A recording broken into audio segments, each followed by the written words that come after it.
즐거운 성탄절입니다. 여러분의 삶과 가정 위에 평화의 왕으로 오신 우리 예수님이 주시는 참된 평안과 기쁨이 언제나 함께할 수 있기를 주님의 이름으로 축원합니다. 예수님이 탄생하신 첫 번째 크리스마스의 풍경을 가장 잘 보여주는 모습이 있다면 그것은 만삭이 된 마리아가 마구간에서 아기 예수를 출생하고 그를 구유에 놓인 모습이 아닌가 생각되어집니다.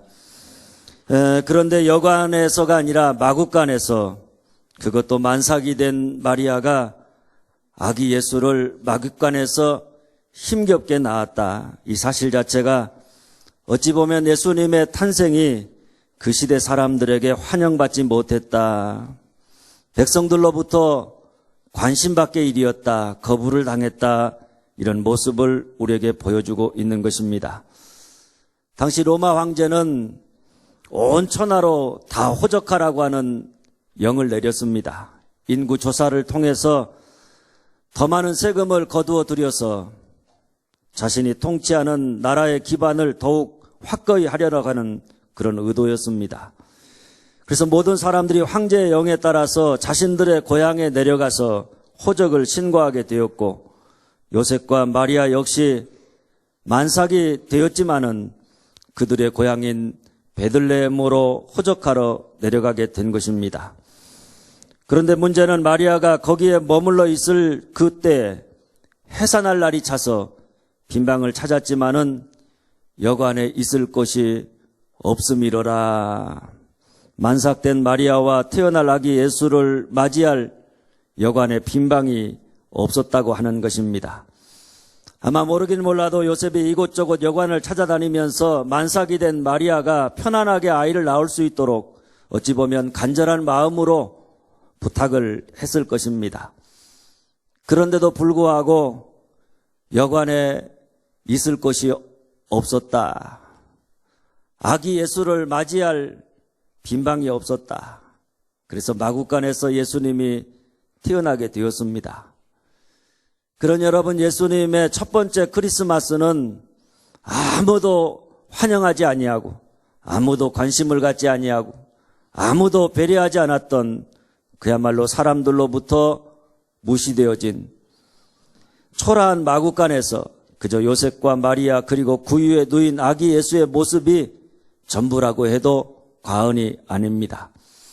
이를 요한은 요한복음 1장 11절에 이렇게 설명합니다. 자기 땅에 오매 자기 백성이 영접하지 아니하였으나. 예수님이 유대 땅 베들레헴에 오셨습니다. 그런데 유대 백성들이 그를 영접하지 않았다. 그에게 빈방 하나 내주지 않았다. 예수님에게 관심이 없었다, 이런 이야기입니다. 그런데 여러분, 2000년이 지난 오늘의 크리스마스의 풍경은 어떠하냐? 언젠가 영국에서는 성탄절의 이름을 크리스마스라고 더 이상 하지 말고 인터벌이라고 바꾸자는 그런 주장이 나온 적이 있었습니다. 인터벌이라고 하는 그 말은 겨울을 뜻하는 윈터와 축제를 뜻하는 페스티벌의 합성어입니다. 인터벌, 이 한 단어가 오늘을 살아가는 사람들이 성탄절을 맞이하는 마음가짐이 어떠한가 하는 것을 보여주는 말이기도 합니다. 성탄절의 주인공은 예수 그리스도입니다. 우리가 예수의 탄생을 축하하고 기뻐하면서 하나님이신 그분이 왜 이 땅에 육신을 입고 이 땅에 오셨는지, 육신을 입고 오신 아기 예수의 탄생을 기뻐하면서 그 아기 예수에게 관심을 집중해야 마땅한데, 현실은 주인공인 예수 그리스도에게는 관심이 없고 그저 연말 연시를 맞아 사람들끼리 모여서 흥겹게 춤추고 술 마시고 노는 그런 절기다, 이렇게 생각하는 그런 현대인의 모습을 우리에게 보여주는 것입니다. 이걸 보면 시대가 변했지만은 여전히 크리스마스에 사람들의 관심은 아기 예수에게 있는 게 아니라 그가 이 땅에 육신을 입고 오셨지만은 사람들은 그를 영접하지 않았다. 그에게 관심을 갖지 아니하고 그에게 빈방을 내어주지 않는다. 이런 이야기입니다. 그렇다면 여러분, 그 이유가 어디에 있느냐? 첫째 따라서 합니다. 내 속에 내가 너무도 많다. 내 속에 내가 너무도 많다. 7절입니다. 첫 아들을 낳아 강보로 싸서 구유에 뉘었으니 이는 여관에 있을 곳이 없음이로라. 여관에 있을 곳이 없다라고 하는 말은 다른 말로 하면 비어있는 방이 없다. 다른 사람, 다른 것들로 방이 가득 차 있었다. 이런 말씀입니다. 사실 로마 황제의 명을 따라서 모두가 다 고향으로 내려가는 때였으니까 어찌 보면 방이 없다는 말이 이해가 되기도 합니다. 요셉과 마리아보다 먼저 고향 땅 베들레헴에 내려온 사람들이 먼저 방을 다 차지해 버렸으니 마리아와 요셉에게까지 차례가 오지 않았던 것입니다. 오늘날로 예수님은 우리 마음에 들어오셔서 우리와 더불어 먹고 마시고 영적으로 교제하면서 우리 가운데 거하시며 영생을 주시기를 원하십니다. 그래서 계시록 3장 20절에 라오디게아 교회를 향한 주님의 말씀처럼 우리 주님은 지금도 우리의 마음문 밖에서 우리의 문을 두드리고 계시는 것입니다. 마음의 문을 열어서 예수를 그 마음 중심에 받아들이라고 끊임없이 우리의 문 밖에서 우리의 문을 두드리고 계십니다. 그런데 왜 우리가 그 예수를 우리의 마음의 중심에 영접하지 못하느냐?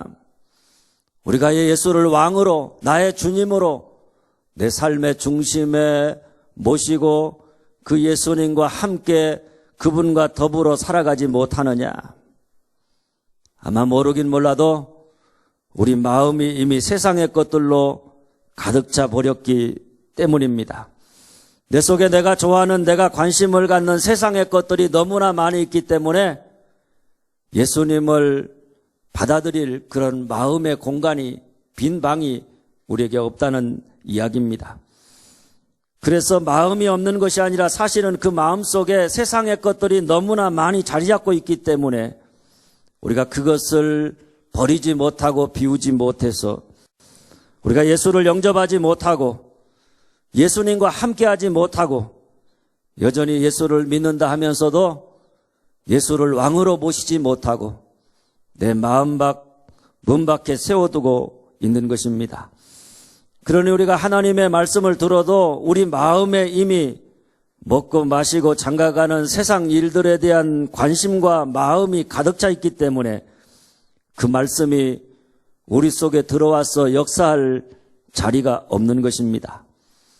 아니, 예수님이 지금 우리에게 찾아오셔서 지금 우리에게 말씀하셔도 이미 우리의 마음에 세상적인 것들로 가득 차 있어서 세상적인 걱정, 근심, 염려, 두려움이 가득 차 있어서 예수님과 그분의 말씀을 들어도 예수님과 그분의 말씀이 우리 속에서 역사할 공간이 없는 것입니다.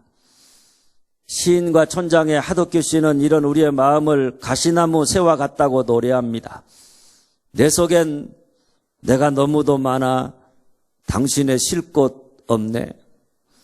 내 속에 헛된 바람들로 당신의 편할 곳 없네.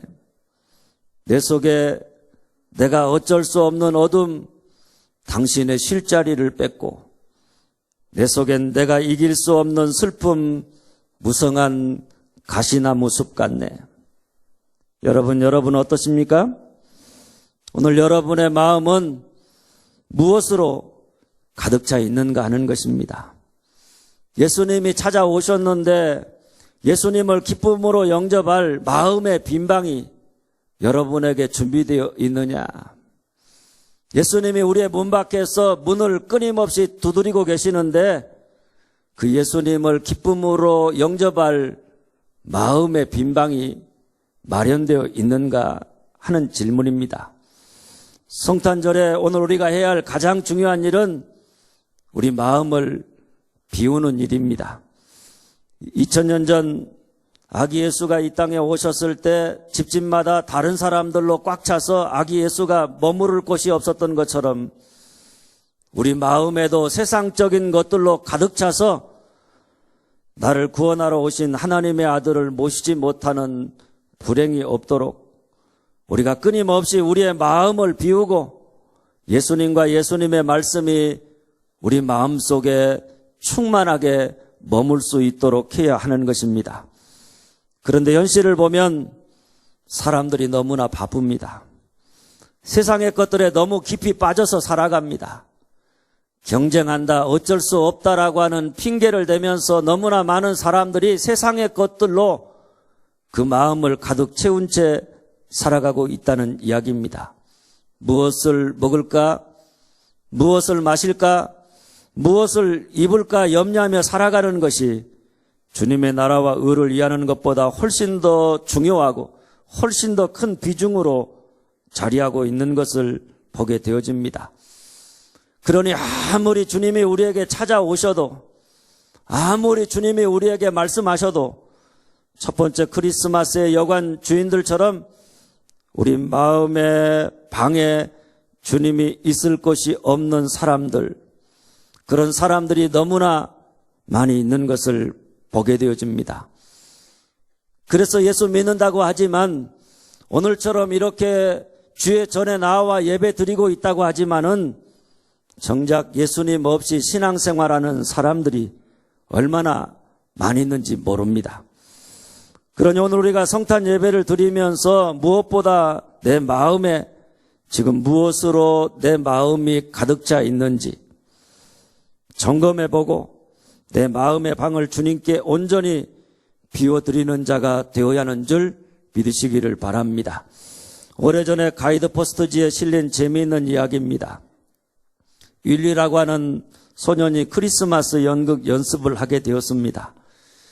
윌리는 좀 지능이 조금 떨어져서 4학년 정도의 나이인데 그저 지적인 능력은 한 2학년 정도밖에 안 되는 아이입니다. 선생님이 그저 아이들에게 한 가지 배역을 맡겨야 되는데 이 윌리라는 아이에게 마땅히 맡길 배역이 생각나질 않았습니다. 키도 크고 마땅한 배역이 없어서 이 아이에게 여관집 주인 역을 맡겼습니다. 요셉과 마리아가 찾아오면 문 앞에 탁 버티고 섰다가 퉁명스럽게 빈방 없습니다. 아주 이렇게 단호하게 말하고는 들어가 버리는 역이었습니다. 한 달이나 연극 연습을 한 끝에 성탄절이 되어서 공연을 하게 되었습니다. 마리아와 요셉이 지친 몸으로 여관문에 다가가서 문을 두드렸습니다. 여관집 주인은 윌리가 나와서 퉁명스럽게 묻습니다. 제가 뭘 도와드릴까요? 요셉이 물었습니다. 빈방 없습니까? 여관 주인인 윌리는 대본대로 퉁명스럽게 말합니다. 빈방 없습니다. 다른 데 가보세요. 그러자 요셉이 사정합니다. 제 아내가 아이를 낳아야 하는데 아무 데서도 안 받아줍니다. 제발 부탁드립니다. 그때 윌리는 말도 없이 나귀 위에 엎드려 있는 피곤해 지친 듯한 마리아를 오랫동안 쳐다보더니 요셉과 마리아가 빈방 없다는 말에 축 처진 모습으로 발걸음을 옮기자 눈에 눈물이 그렁그렁 맺혔습니다. 그리고는 각본에 없는 대사가 갑자기 그 입에서 튀쳐나오게 되었는데 저기요, 잠깐만요. 가지 마세요. 우리 집에 내 방이 있어요. 내가 쓰던 안방이 비어 있어요. 그 방을 사용하세요. 물론 연극은 엉망이 되어버렸습니다. 그러나 그 연극을 보던 많은 관객들은 큰 감동을 받았고 뜻깊은 성탄절이 되었다고 합니다. 여러분, 오늘 우리가 윌리처럼 오늘 우리 가운데 찾아오시는 주님을 우리가 기쁨으로 맞이하려면 내 마음속에 언제나 예수님이 거하실 빈방을 준비하며 사는 자가 되어야 하는 줄 믿으시기를 바랍니다. 둘째, 따라서 합니다. 예수가 누구인지 알지 못했다. 예수가 누구인지 알지 못했다. 예수님이 태어날 당시 베들레헴에는 여관이 많았습니다. 그런데 예수님에게는 여관에 있을 곳이 없음이로라. 성경은 이렇게 말합니다. 그런데 그 이유가 어디에 있느냐? 빈방 있습니까? 라고 찾아온 마리아가 누구인지, 마리아를 통해서 그 밤에 태어날 아기가 어떤 사람인지 알지 못했기 때문입니다. 만일 여관 주인이 자기 집 문을 두드리는 임산부가 구세주의 어머니 마리아임을 알았다면, 그리고 그 밤에 태어날 아기가 이스라엘 백성들이 그토록 기다리던 구주 예수 그리스도라고 하는 사실을 알았다면 아마도 방이 없어도 어떻게든 방을 마련해서 자기 안방이라도 내어드렸을 것입니다. 만일 예수가 누구인지 알면서도 방을 내어주지 않을 사람은 한 사람도 없을 것입니다. 그래서 오늘 성경을 주목해서 천천히 읽어보면 여관 주인이 예수님에게 빈방을 내어주지 않아서 예수님이 마국간에서 태어나 구유에 뉘었다는 사실과 더불어서 그와는 정반대로 오늘 봉독한 말씀 그 뒤에 나오는 예수님의 탄생을 기쁨으로 영접하는 목자들의 이야기를 소개합니다. 그러니까 예수님이 탄생했을 때 여관 주인은 예수님을 영접하지 않았고 목자들은 태어난 아기 예수를 기쁨으로 영접했는데 그 차이가 어디에서 비롯된 것이냐? 오늘 4절 말씀은 이렇게 말합니다. 요셉도 다윗의 집 족속이므로 갈릴리 나사렛 동네에서 유대를 향하여 베들레헴이라 하는 다윗의 동네로 호적하러 올라가니. 1절에서 7절까지의 말씀을 보면 여관 주인에게 그 태어난 아기 예수가 어떤 존재냐? 다윗의 동네에서 태어난 다윗의 자손이라 이렇게 이야기합니다.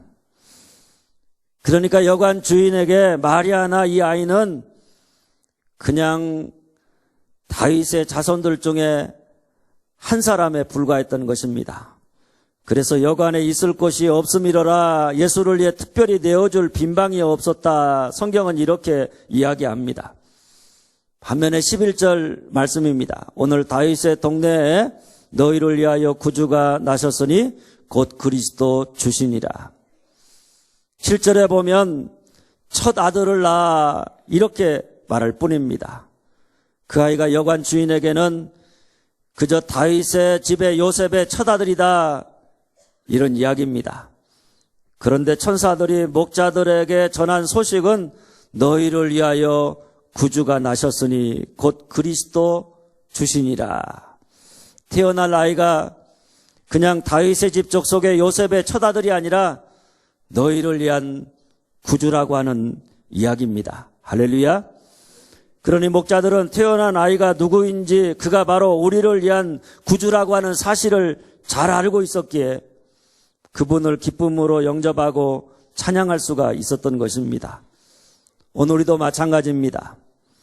예수님의 탄생은 그냥 다윗의 집안의 예수라고 하는 한 사람이 베들레헴에서 태어난 사건이 아닙니다. 너희를 위하여 구주가 나셨다. 우리를 위하여 구주가 나신 사건이 바로 예수님의 탄생 사건이라는 이야기입니다. 우리를 구원할 구주가 죄인된 여러분과 저를 구원하기 위해서 하늘 보좌를 버리고 이 땅에 육신을 입고 오신 사건이 바로 첫 번째 크리스마스의 사건이라고 하는 말씀입니다. 그런 여러분, 예수님이 탄생한 이날 우리가 기쁨으로 그 예수를 영접하고 찬양하는 것은 예수라는 한 아이가 태어났기 때문이 아니라 하나님 대 구주가 오셨기 때문임을 알아야 하는 것입니다. 하나님 대 구주가 오셨다. 나의 구주입니다. 나를 죄와 사망에서 구원할 유일한 길이요 진리요 생명이 되시는 분입니다. 절망과 어둠 속에 방황하는 나를 구원하여서 빛의 자녀로, 하나님의 자녀로 우리에게 생명을 주실 수 있는 분입니다. 만일 예수가 오시지 않았다면 우리에게는 희망이 없습니다. 죄악된 이 세상에는 더 이상 희망이 없습니다.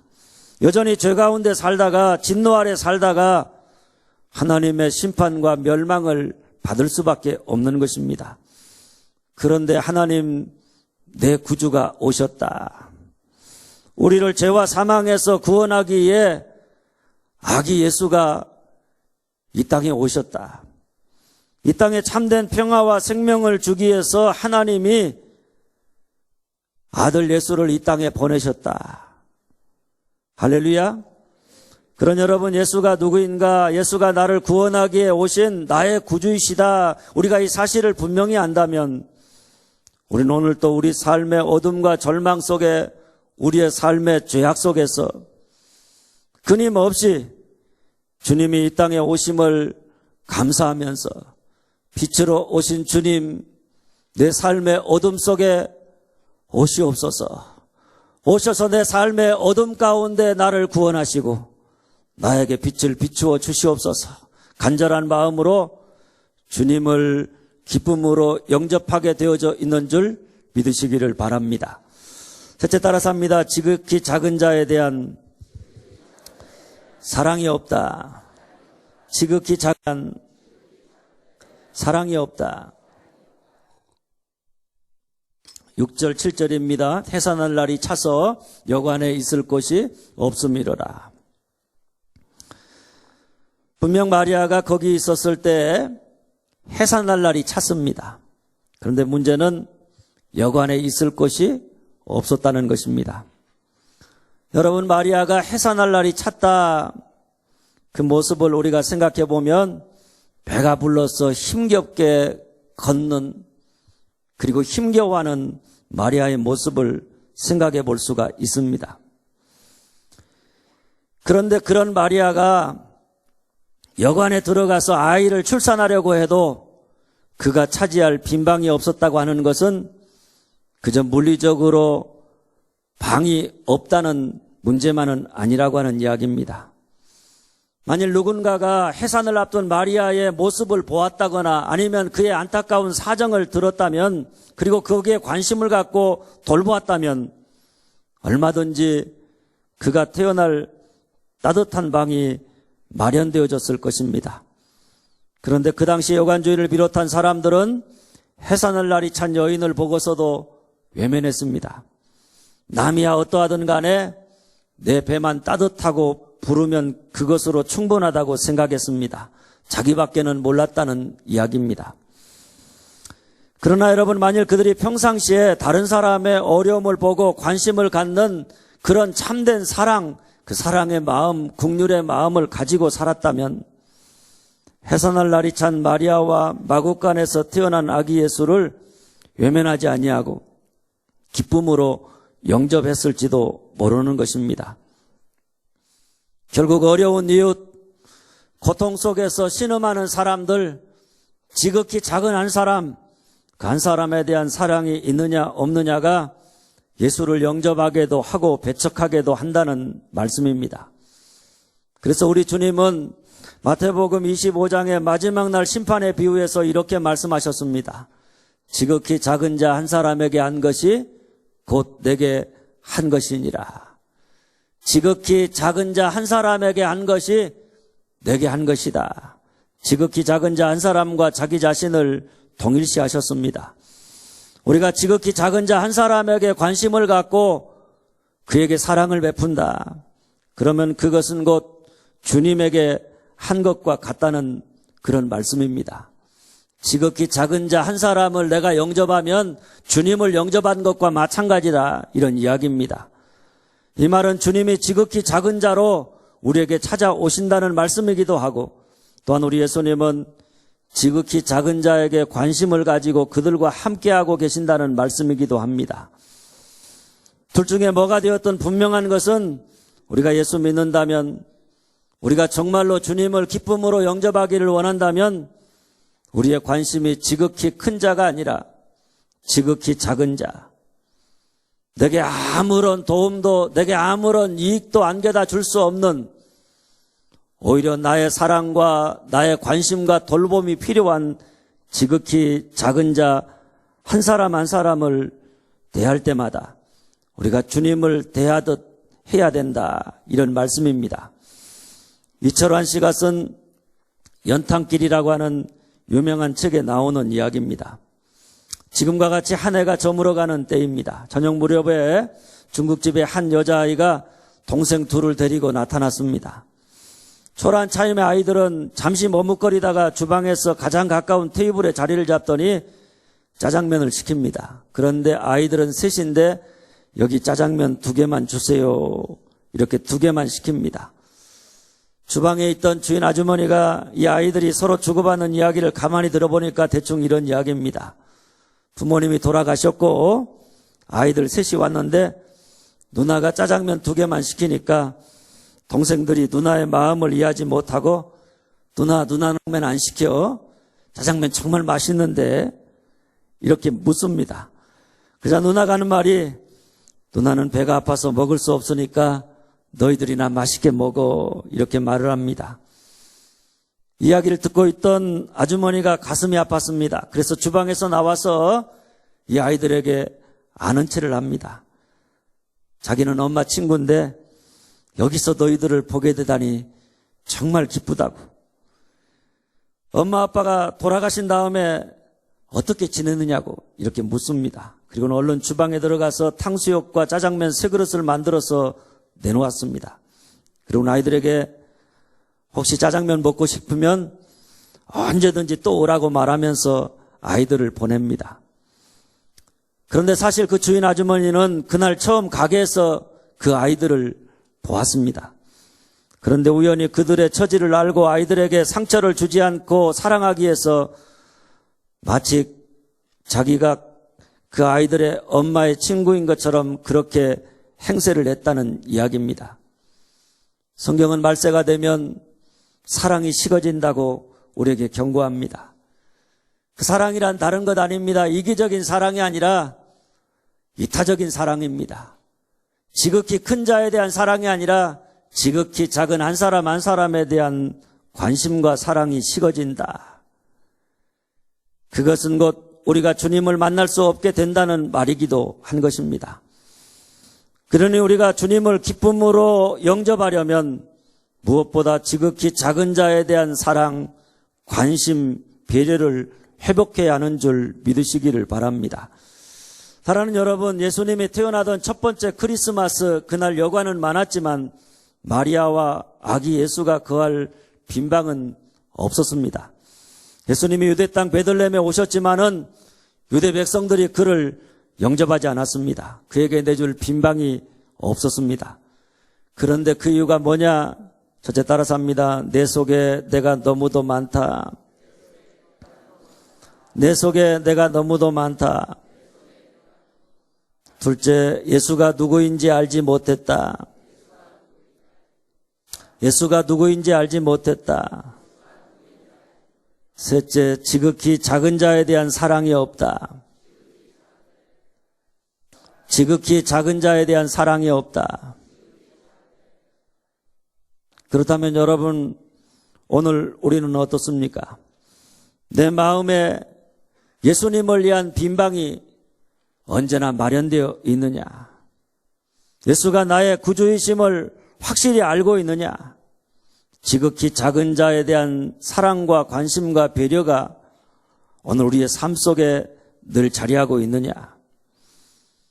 그저 우리가 말로만 아기 예수를 기쁨으로 영접한다고 성탄절을 축하한다고 말할 것이 아니라 여러분 모두가 아기 예수로 오시는 구주 예수를 기쁨으로 영접하여서 늘 주님과 함께 구원의 기쁨을 찬양하며 증거하며 살아가는 그런 여러분들이 다 되어줄 수 있기를 주님의 이름으로 축원합니다. 기도하겠습니다.